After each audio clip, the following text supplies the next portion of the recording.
ชีวิตพระอิสระบ่มีครูการเป็นอยู่ก็ง่ายๆอย่างที่เห็นแต่มากด้วยคุณค่าถ้าอยู่เป็นบ่ลำเค็ญเป็นขี้ขาหาเลี้ยงไผอย่าซึกไปให้เขาดานาทานเอ๋ยถึงบ่เคยอดทนไว้รอศาสนาในศาสตร์นี้ถวายชีวิตให้พระสัมมาหวังไว้ว่าจะพบสุขพ้นทุกข์เนาะคลิปนี้ก็ฝากเป็นกำลังใจให้พระสงฆ์สามเณรผู้ที่บวชเข้ามาในพระพุทธศาสนาผู้ที่บวชมาแล้วเนาะก็จะได้รับอานิสงส์หลากหลายประการ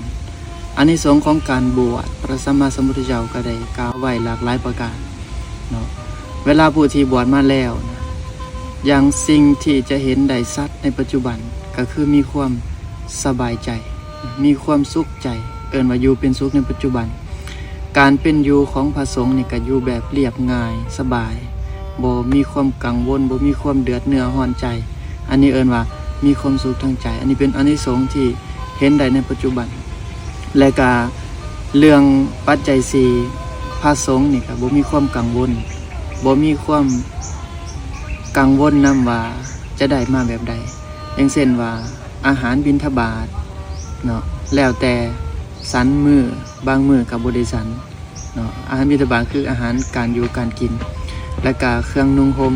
หรือว่าจีวรพระสงฆ์สามเณรนี่ก็จะได้รับอานิสงส์ตัวนี้เนาะก็คือบ่มีความเดือดเนื้อร้อนใจกังวลนำเรื่องเครื่องนุ่งห่มว่าจะต้องมีจักสุดหลายสุดแต่ว่าถ้าเป็นญาติโยมบ่ได้บางคนก็มีเป็นตู้2ตู้3ตู้อันนี้ก็จะมีความกังวลเรื่องเครื่องนุ่งห่มแต่ว่าพระสงฆ์บ่มีเนาะและก็เสนาสนะสำหรับพระสงฆ์นี่ก็เพียงพอแต่การให้ได้อยู่ให้ได้นอนหลับส้นแดดส้นฝนได้เท่านั้นเองก็บ่ได้มีหยังหลายบ่ต้องตกแต่งให้มันงามบ่ต้องมีเฟอร์นิเจอร์อีหยังหรูหราก็สามารถอยู่ได้และก็ยารักษาโรคสำหรับพระสงฆ์ผู้ที่บวชมาก็จะได้รับอานิสงส์ก็คือสุขกายสุขใจแล้วก็อยู่เป็นสุขมีความสุขทางใจส่วนทางกายเมื่อจิตใจอยู่เป็นสุขแล้วกายก็บ่มีความลำบาก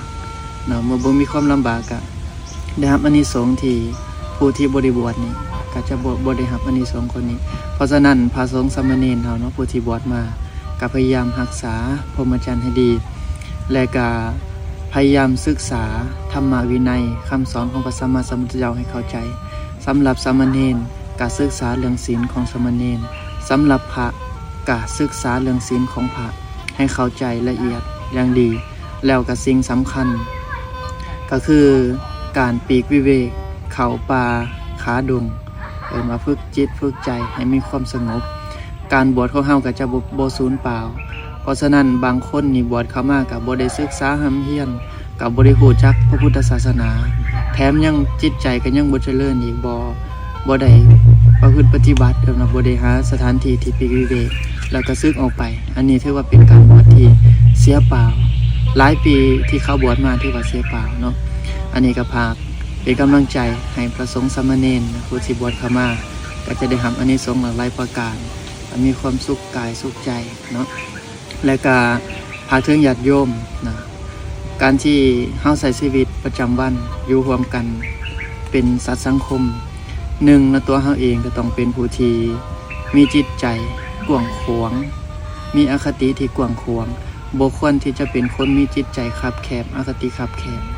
เวลาเฮาเห็นพระสงฆ์ที่บ่ดี